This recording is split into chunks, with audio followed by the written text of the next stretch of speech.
ଅଷ୍ଟମ ଶ୍ରେଣୀରେ ପାଠ ପଢୁଛି, ଯାଇକି ବାହାରେ କାମ କରୁଛି। ତାର ଗାଁ କହୁଛି ମୋ ବାପାଙ୍କୁ ଆସିକି ଟିକେ ସାହାଯ୍ୟ ହୁଅ। ବୟସ ମାତ୍ର 12 ବର୍ଷ। ଏହି ବୟସରେ କାନ୍ଧରେ ପଡ଼ିଛି ପରିବାରର ବୋଝ। ଘରେ ଖାଇବାକୁ ନଥାଉ ପଛେ ବାପାକୁ ବଞ୍ଚେଇବାକୁ, ଔଷଧ ଯୋଗାଡ଼ କରିବାକୁ ପାଠପଢ଼ା ଛାଡ଼ି ବାହାରିଯାଏ କାମ କରିବାକୁ। କଥାରେ ଅଛି, ପିତା ସ୍ୱର୍ଗ, ପିତା ଧର୍ମ, ପିତା ହିଁ ପରମ ତପ। ପିତରି ପ୍ରୀତିମାପନ୍ନେ ପିଅନ୍ତି ସର୍ବଦେବତା। ଏ ବାଣୀକୁ ଏ କୁନି ପିଲାଟି ଠିକ୍ରେ ବୁଝିଯାଇଛି ବୋଧେ। ସେଥିପାଇଁ କଲମ ଧରିବା ବୟସରେ କଲମ ଛାଡ଼ି ବାପାଙ୍କୁ ଭଲ କରିବାକୁ ଏଠି ସେଠି ମୂଲ ଲାଗିବାକୁ ବାହାରି ପଡ଼ିଛି। ୟାକୁ ଆପଣ କ'ଣ କହିବେ?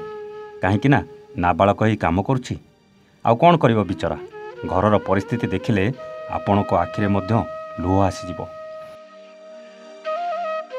ପରିବାରର ଗୋଟେ ବୋଲି ରୋଜଗାରିଆ ମଣିଷ ଆଜି ଶଯ୍ୟାଶାୟୀ, ଯାହାକୁ ସୁସ୍ଥ କରିବାକୁ ଯାଇ ସର୍ବଶାନ୍ତ ହୋଇଯାଇଛନ୍ତି ପୁରା ପରିବାର। ଘରର ଚୁଲି ଜଳୁ କି ନ ଜଳୁ, କିନ୍ତୁ ବାପାଙ୍କ ପାଇଁ ଔଷଧ କେବେ ବନ୍ଦ ନ ହେଉ। ଦେଖିଲେ ଏ କୁନି ଝିଅଟିର ନିରୀହ ଆଖିକୁ। କିଛି ବୁଝିପାରୁନି ସତ, କିନ୍ତୁ ତା ବାପାର କ'ଣ ଗୋଟେ ହେଇଛି ବୋଲି ସେ ଭଲରେ ଜାଣିପାରୁଛି। ନିଜେ ନ ଖାଇଲେ ବି ନିଜ ସାନ ଭଉଣୀକୁ କେବେ ଉପାସ ରଖିବାକୁ ଦେଉନି। ସତରେ ଜୀବନର ଡଙ୍ଗା କେତେବେଳେ କୋଉ ମୋଡ଼ ନେବ ତାହା କେବଳ ସମୟର ପବନକୁ ଜଣା। ହସ ଖୁସିରେ ପୁରି ଉଠୁଥିବା ପରିବାରଟା ଦେଖୁ ଦେଖୁ ଆଖି ଆଗରେ ଛାରଖାର ହେଇଗଲା। ଶେଯରେ ପଡ଼ିଛି ରୋଗିଣା ବାପା, ଆଉ ବାପାକୁ ନେଇ ପୁରା ପରିବାର ଆଜି ଭାଙ୍ଗି ପଡ଼ିଛି।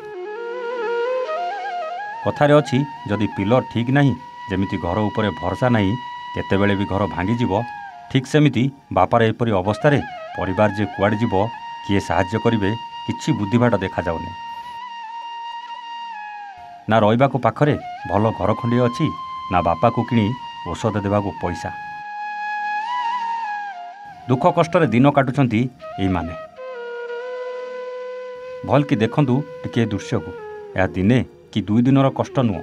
ଆଜକୁ 5 ବର୍ଷ ହେବ କିଡନୀ ଓ ଡାଇବେଟିସ୍ ରୋଗରେ ଆକ୍ରାନ୍ତ ହୋଇ ଛଟପଟ ହେଉଛନ୍ତି ଶିବ ବେହେରା। ଆଉ ଶିବକୁ ସାହାରା ସାଜିଛନ୍ତି ତାଙ୍କ 12 ବର୍ଷର ପୁଅ ବିନାୟକ। ସୂଚନା ମୁତାବକ ଶିବ ବେହେରା ଆନ୍ଧ୍ରପ୍ରଦେଶର ଏକ ଘରୋଇ ହୋଟେଲରେ ମିସ୍ତ୍ରୀ ଭାବରେ କାମ କରି ଆସୁଥିଲେ। ବେଶ ଭଲ ଟଙ୍କା ବି ରୋଜଗାର କରୁଥିଲେ। ହଠାତ୍ କିଡନୀ ରୋଗରେ ଶିବ ଆକ୍ରାନ୍ତ ହେବା ପରେ 2ଟି ଗୋଡ଼ରେ ଘା ହୋଇଯାଇଥିଲା। ଆଉ ଏ ଛୋଟିଆ ଘା ଯେ ଜୀବନ ସାରା ଜଣେ ମଣିଷକୁ ପଙ୍ଗୁ କରିଦେବ, ତାହା କାହାକୁ ବା ଜଣା ନଥିଲା। ସ୍ତ୍ରୀ ପୁଅ ଅନ୍ୟର ଘର କାମ କରି ଯାହା ଟଙ୍କା ଆଣନ୍ତି, ବାପାଙ୍କ ମେଡିସିନ ଖର୍ଚ୍ଚକୁ ନିଅଣ୍ଟ। ଦିନେ ଖାଇଲେ 2 ଦିନ ଉପାସ ରୁହନ୍ତି ଶିବଙ୍କ ପରିବାର। ବିନାୟକ ବେହେରା, ମୋ ବାପା ଘରେ ଅଛନ୍ତି, ଆଉ କିଛି କାମ କରିପାରୁନାହାନ୍ତି। ତାଙ୍କ ଆଖିକୁ ଦେଖାଯାଉନି, ସେ ଆଉ କାମ କରିପାରୁନାହାନ୍ତି। ତାଙ୍କ ଗୋଡ଼ରେ 2ଟା ଘା। ତାର ଗାଁ କହୁଛି ମୋ ବାପାଙ୍କୁ ଆସିକି ଟିକେ ସାହାଯ୍ୟ ହୁଅ। ଅଷ୍ଟମ ଶ୍ରେଣୀରେ ପାଠ ପଢୁଛି, ଯାଇକି ବାହାରେ କାମ କରୁଛି ମୋ ବାପାଙ୍କ ଦେହ ପୋଷିବା ପାଇଁ। ମୋ ନାଁ ହେଉଛି ଶିବ ବେହେରା, ଘର ହେଉଛି ଶାଗୁଣାପଲ୍ଲୀ। ଆଉ ମୋର ଡାଇବେଟିସ୍ କିଡନୀ ହେଇଛି। ଆଉ 4-5 ବର୍ଷ ହେଲା ଆନ୍ଧ୍ରା ଯାଉଥିଲି, ମିସ୍ତ୍ରୀ କାମ କରୁଥିଲି। ଆଜ୍ଞା, ଟଙ୍କାଟେ ନାହିଁ ମୋ ପାଖରେ ମେଡ଼ିସିନ ଖାଇବା ପାଇଁ। 13 ବର୍ଷର କୁଆଡ଼େ ଯାଉଛି ଘର କାମ କରି, ଆଉ ତା ଘରେ କାମ କରିକି ପଇସା ପତ୍ର ଆଣିଲେ ମେଡ଼ିସିନ ଖାଉଛି। ଆଉ ମୋ ସ୍ତ୍ରୀ ଯାଉଛି ବିଲ ବାଡ଼ି କାମ କଲେ, ଆସିଲେ ଘର ଯାହା ଚଳୁଛି। ସରକାରଙ୍କୁ ନିବେଦନ କରୁଛି, କେମିତି ସାହାଯ୍ୟ କଲେ ପରିବାରକୁ ପୋଷଣ ହେବ। ମୋ ନାଁ ସୂର୍ଯ୍ୟକାନ୍ତି ବେହେରା, ଘର ଶାଗୁଣାପଲ୍ଲୀ। ମୋ ସ୍ୱାମୀଙ୍କର ଡାଇବେଟିସ୍ ହେଇଛି, କିଡନୀ ହେଇଛି। ଆଖି 4 ଥର ଅପରେସନ୍, ଦେଖାଯାଉନି। ଗୋଡ଼ରେ 2ଟା ଘା, ଶୁଖି ପାରୁନି। 4-5 ଲକ୍ଷ ଟଙ୍କା କରଜ କରିସାରିଲେଣି। ଅଲଗା ପାଖରେ ଟଙ୍କାଟେ ନାହିଁ। ଛୋଟ ଛୋଟ ପୁଅ ଝିଅ 2ଟା, ତାକୁ କେମିତି ପୋଷିବି ପାଳିବି। ସରକାରଙ୍କୁ ନିବେଦନ ହେଉଛି କିଛି ସହାୟତା ମୋତେ ମିଳୁ। ଏଭଳି ଦୃଶ୍ୟ ଦେଖିବାକୁ ମିଳିଛି କଟକ ଜିଲ୍ଲା ନରସିଂହପୁର ବ୍ଲକ ଅନ୍ତର୍ଗତ ଶାଗୁଣାପଲ୍ଲୀ ଗ୍ରାମରେ। ଅଭାବ ଅନଟନରେ ରହୁଥିବା ଏହି ପରିବାରକୁ ସରକାରୀ ସହାୟତା କେବେ ମିଳିବ, ତାହା କେବଳ ଭଗବାନଙ୍କୁ ଭରସା।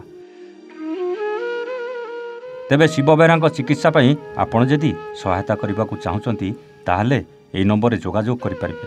ନମ୍ବରଟି ହେଲା 8328996315 8328996315।